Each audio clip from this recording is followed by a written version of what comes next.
प्रेमियों, आज का पर्व हम सब जीवों के लिए बड़ा ही लाभकारी है, जिसमें लौकिक पारलौकिक बौद्धिक आध्यात्मिक नूरानी जिस्मानी दोनों तरफ का लाभ सम्मिलित है। ऐसा काम करने के लिए धरती मंडिल पर ये प्रथम महापुरुष है जो अभी तक कोई नहीं आया।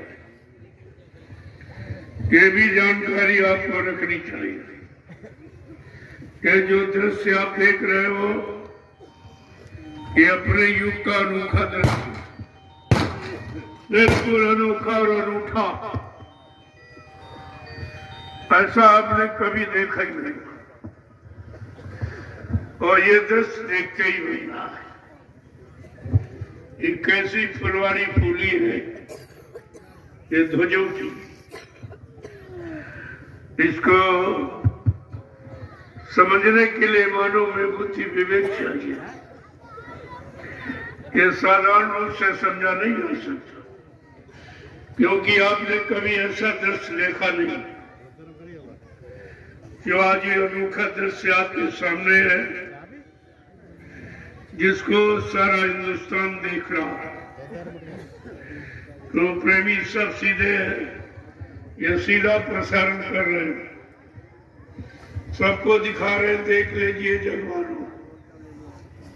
ये अनोखा दृश्य धरती मंडल पर जो किसी ने कभी न किया, न कोई कर रहा, न आगे कर सकेगा, और हम आप उसी में सम्मिलित हैं। इतना जीवों का सौभाग्य है जो ऐसी महान खुशी में आज वो शामिल शरीक हुए। ये सबको ये सुघड़ी नसीब नहीं होती, ये तो किसी किसी को अपने जीवन में। इसलिए आज इस पर्व को बड़े ही हर्षोल्लास के साथ मना करके दर्शाना है कि त्योहार किसे कहते हैं, खुशी किसे कहते हैं। और ये खुशी आंतरिक जगत की, बाह्य जगत में तो होगी ही, लेकिन आंतरिक जगत में रूहों जीवात्माओं की खुशी होगी। इसलिए इस पर्व को दोनों दृष्टिकोण से समझना चाहिए, भौतिक और आध्यात्मिक दोनों, क्योंकि ऐसा पर्व कभी न किसी ने बनाया और न कोई ला सकता। बड़ी कठिन यात्रा और संघर्ष के बाद ये देखने को आपको मिला। महापुरुष अपने ऊपर सब घटित करते, किसी दूसरे पर नहीं। अन्य शक्तियां आई तो दूसरों को मार काट करके घटित किया, इनको मारा, उनको काटा, उनको सताया, उनको लूटा, अपना नाम मशहूरी के लिए। लेकिन ये समृद्धमानी भूमंडल पर जो किसी का नुकसान करके नहीं, सबको लाभ देकर, सबको कृतार्थ करके ये अपना काम प्रारंभ करना है। अब आप देखते जाइए धीरे धीरे इस धरती मंडल पर आपको क्यों लाया गया, जो कभी आपने उम्मीद नहीं की थी, कभी आपने जीवन में सोचा नहीं था कि ये जंगल में आकर इस उत्सव को हम मनाएंगे, या कितने प्रेमी इसमें शामिल शरीक होंगे, ये किसी को मालूम नहीं था। ये जितना भी हो रहा सब आश्चर्यजनक, जो मानव के दिल दिमाग के परे।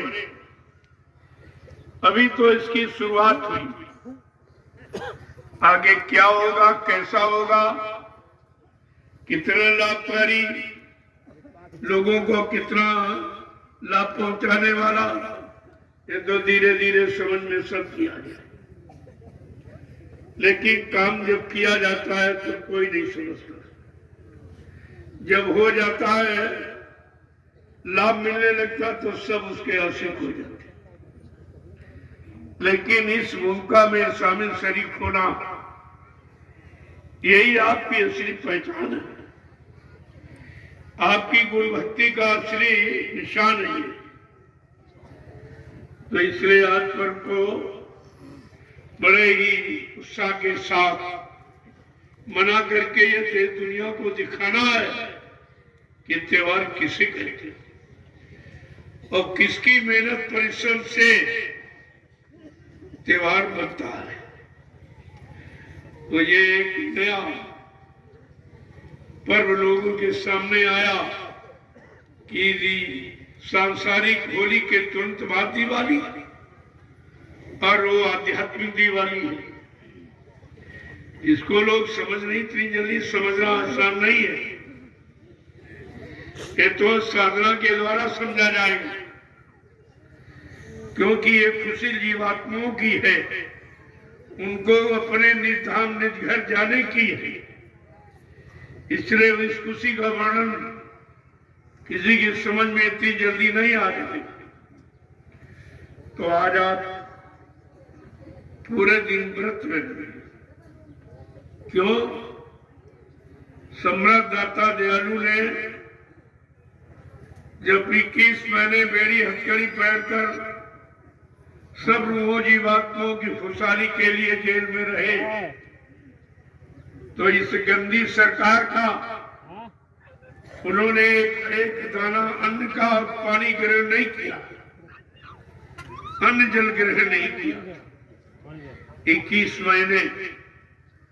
तो कम से कम जो हमारे लिए, हमारे लाभ के लिए, हमारे कल्याण के लिए जो काम किया जा रहा हो, तो कुछ न कुछ उसका अंश हमारे ऊपर होना चाहिए।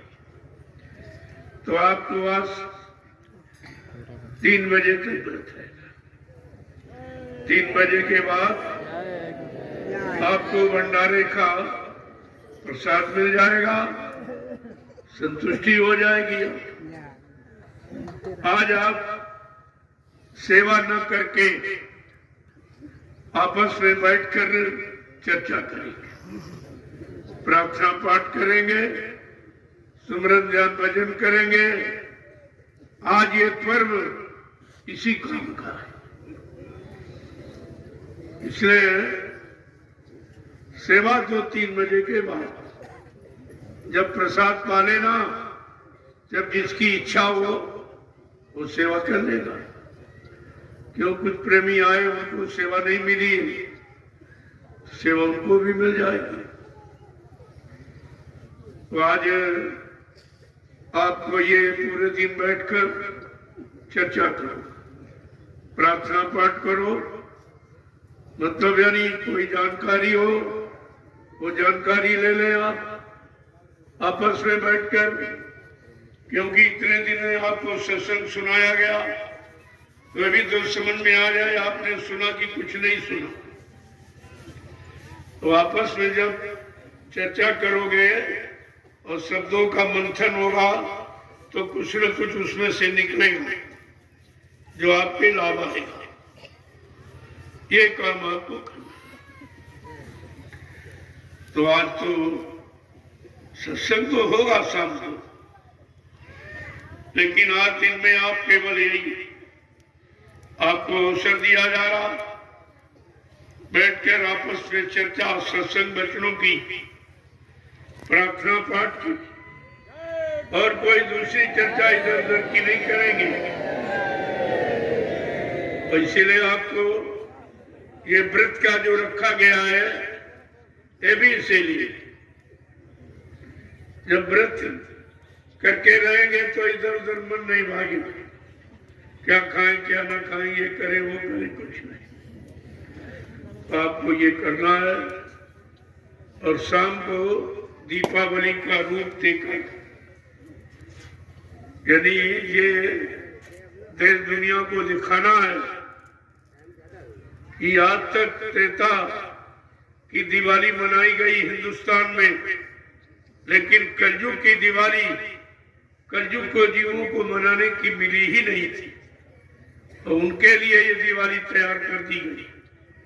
और ये दिवाली आपकी खुशी की है और वो दिवाली तुम्हारा दिवाला निकालने की, सबका दिवाला निकल गया, घर बर्बाद हो गए, जल गए, राख हो गए, कुछ नहीं बचा। कोई जुआ खेल रहा, कोई शराब पी रहा, सब गंदगी फैला दी, त्योहार का मतलब भूल गए।